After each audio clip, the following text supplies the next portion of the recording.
Tonight on ASCA Hot Seats, James Thurston gets his first career ASCA Cup Series victory at Club Speedway after an incredible battle with Alexander Heider all night long. Chris Lilly makes important changes after Week 3 to address lingering issues with the series. And Marcus Vanderly becomes the second driver to get suspended due to an off-track incident with our defending champion Diego Roldan. All that and more on tonight's show. Something's brewing at D&D. Wow! Al Pacino! It's not Al anymore. It's Dunk. Dunkachino? Don't mind if I do.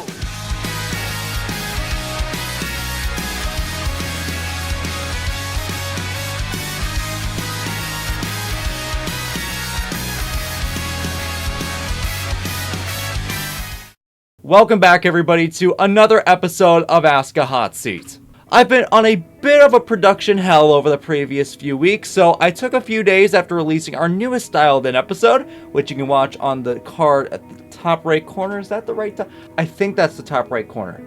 I took a small break, but now I'm back, and ladies, we have a lot to cover.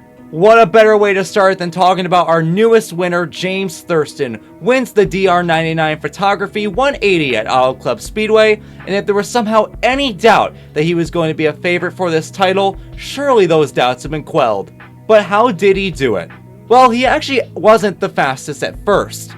We saw at multiple points during the night where he was struggling to make up track position, and especially when he made attempts to save tires, he would be falling back much harsher than his competitors. Thurston's been falling back. This is uncharacteristic for him. I mean, I've never seen this before from him throughout preseason Thunder and Daytona. He's usually in full control, but right now he is struggling. He's been passed by everyone in the top 5, and now he's getting under pressure from Trifari, Lilly, and Collins. However, this race was also plagued with many cautions, which made the declines on track not hurt as much as it could have been.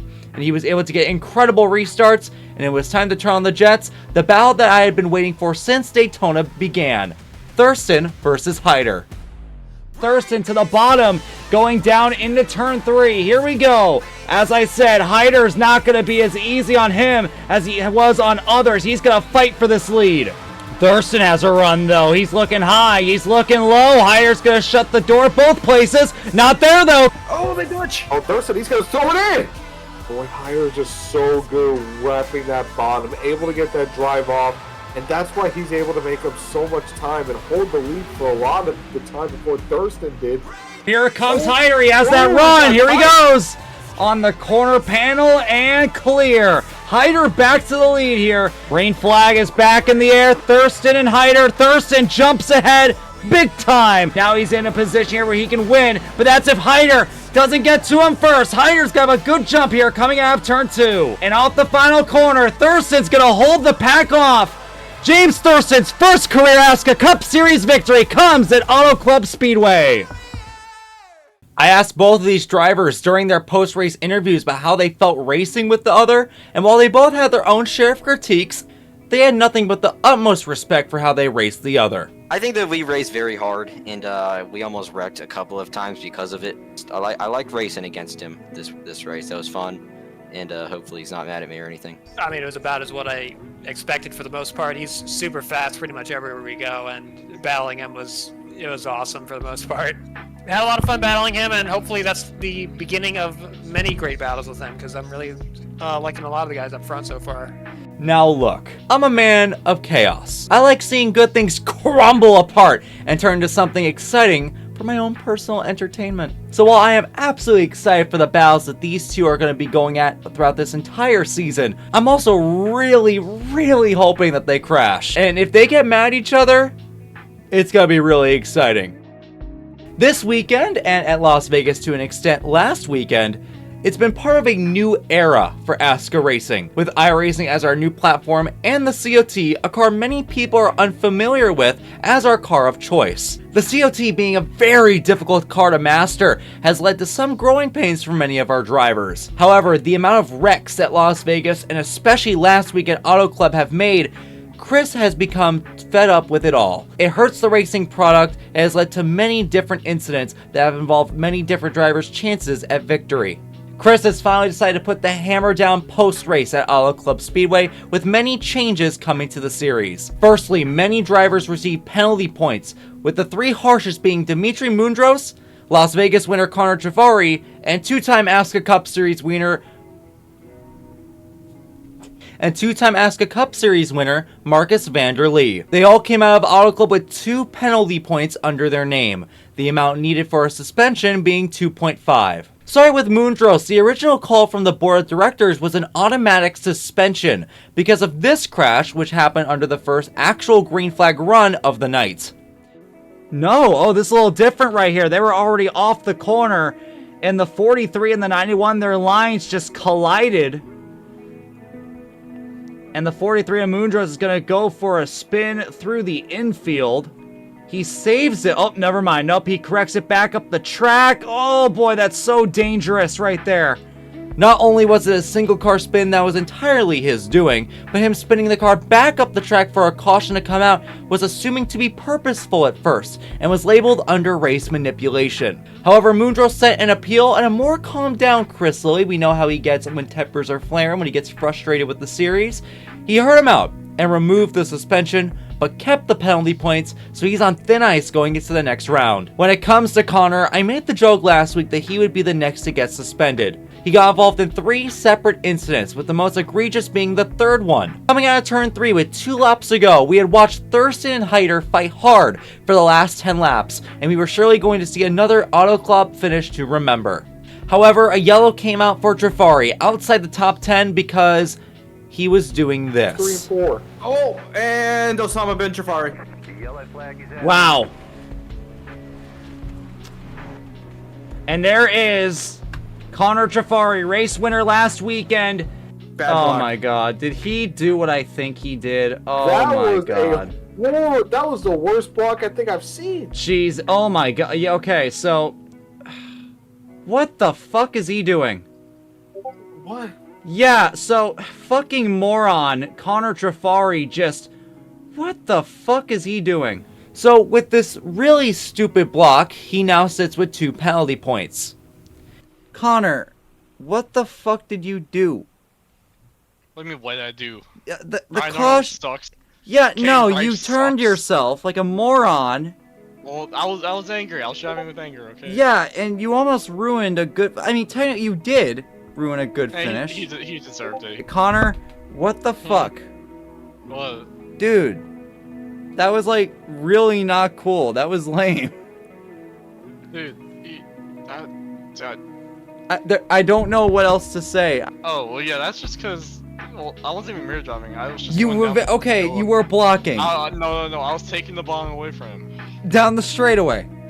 Yeah, because the course. Okay, goodbye. Now before I get into the 3rd driver, because that's a whole different conversation in itself, I want to talk about the other changes that Chris has made. Chris Lilly has removed all inactive drivers that registered, and a select few drivers that he finds to be unfit to race in the series have also been removed. A special shout out to this moron. This is Cannon Vaughn. I'm just gonna go ahead and show this video, and I don't think I have to say much else. Okay, so here's Cannon. Not to be like too. Okay. I didn't And Jesus fuck! I'm also going to go ahead and show this fight that Cannon Vaughn and Levi Leip, the person that Cannon hit full throttle, had during post-race. First of all, I want to apologize to all my friends. Why do you sound like you're crying? Because I did something very terrible this What race. did you do? I accidentally slammed into the rear bumper of Levi Life, but he's Wait, that was you? Bring him in the booth, bring him in the booth, bring him in the booth. Bring him in the booth! Bring him in the booth! Levi! Levi, get in here! Levi, get in here! Levi, talk to him. Sorry, Levi. He's crying. Well, this guy's a fucking idiot. 5 seconds back, so that's his own damn fault. He's crying. I want to apologize to Chris Lilly also. What'd you do to Chris? I don't know. I didn't want to make the race bad. I'm so sorry. Wait, are you actually crying or is this fake? Please tell me this is fake. I'm actually crying. Wait, actually? Holy shit. Yeah. Oh. No, I'm kidding. Okay, thank God, dude. Thank God. Holy shit. Furthermore, Bristol, which was going to be our 4th round of the season, has been moved back in the schedule due to Chris believing, and I agree with him on this, that if they can't handle one of our biggest tracks at Auto Club, there's no way they can handle Bristol. Now, I mentioned a third driver, that being Marcus Vanderly, that came out of Auto Club with 2 penalty points. This was because he got into a fight on track with Dimitri Mundros after this wreck late in the stages of the race. And that's definitely on Marcus. Yeah, that's definitely on him. Right there in front of Mundros. Unfortunately for Marcus on this one, he turned himself off the bumper of Mundros. Now, Marcus did not see it this way, and he caught up to him under pacing and parked his car right in front of Mundros. And this is interesting right here. He is literally just going to come to a stop. Then, as pit road opened for our leaders, Marcus attempted to show his displeasure again by full throttling it on entry to pit road, almost slamming into our point leader coming into this race, Frank DeAngelis. And Marcus is flying into pit road, almost slammed into our point leader. Oh my god. And I can't tell. We might have some tempers here off pit road. Yes, we do. Marcus chasing Dimitri down the pit lane. As shown by our first suspension, Nicholas Martinez Jr., retaliation on track is strictly prohibited.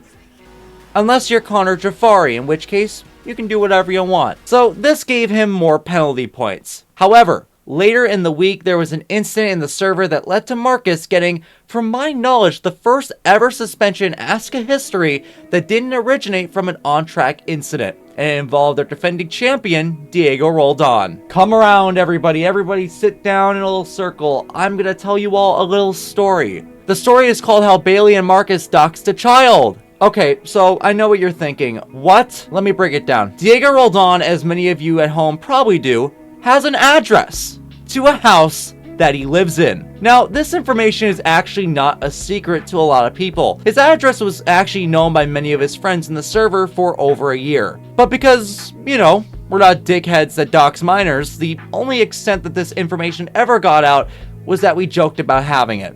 That was until these two morons, Bailey Herbertson and Marcus Vanderly, decided that they were going to go ahead and share his address.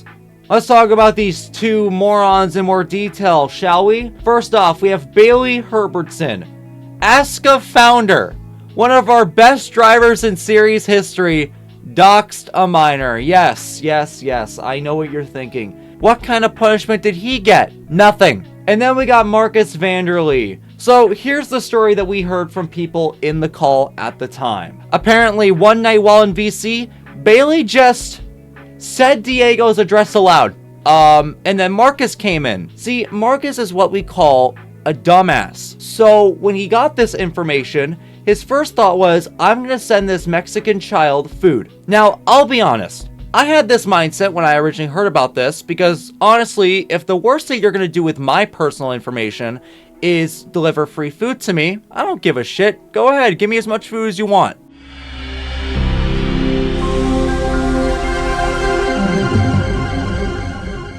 And that was Marcus's mindset going into this. He didn't really think any harm would come out of it. He thought it would be a harmless joke. However, Marcus and Bailey just did not feel like thinking about the fact that not only is Diego a kid, but he also has parents who take care of him, right?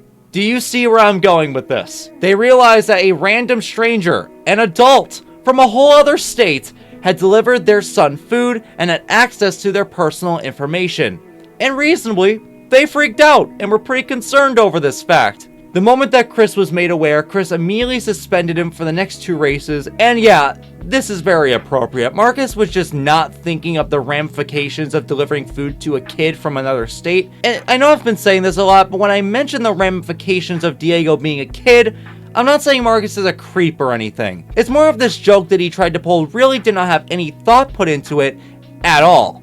But I do have one problem, and it's the fact that Bailey Herbertson, the guy who actually did the doxing in this situation, just got away with it. He told Diego's address aloud to a bunch of people that weren't supposed to know that information, and he got no punishment for it. And I get it, you can't punish a guy in the same way you can punish Marcus, because not only is he not as active as he used to, but he also hasn't started a race yet. But you can't let a guy who is just running his mouth with a kid's address get away with running his mouth over a kid's address. I'm hoping that something is done about it, but if not, hopefully Bailey just, you know, doesn't dox a kid ever again, because that's, yeah, no. And that's going to wrap it up for another episode of ASCA Hot Seat. I know that we did not end on the brightest of terms, but Marcus Vanderly is now suspended. He will not be back for a couple of weeks. Hopefully Bailey gets some kind of punishment for doxing a kid. But we got a lot of exciting action coming up this weekend at Atlanta Motor Speedway, and I'm hoping to meet you guys there. It's going to be a lot of fun. I'll see you all again very soon. Have a good rest of your day. Drink water, brush your teeth. Bye-bye.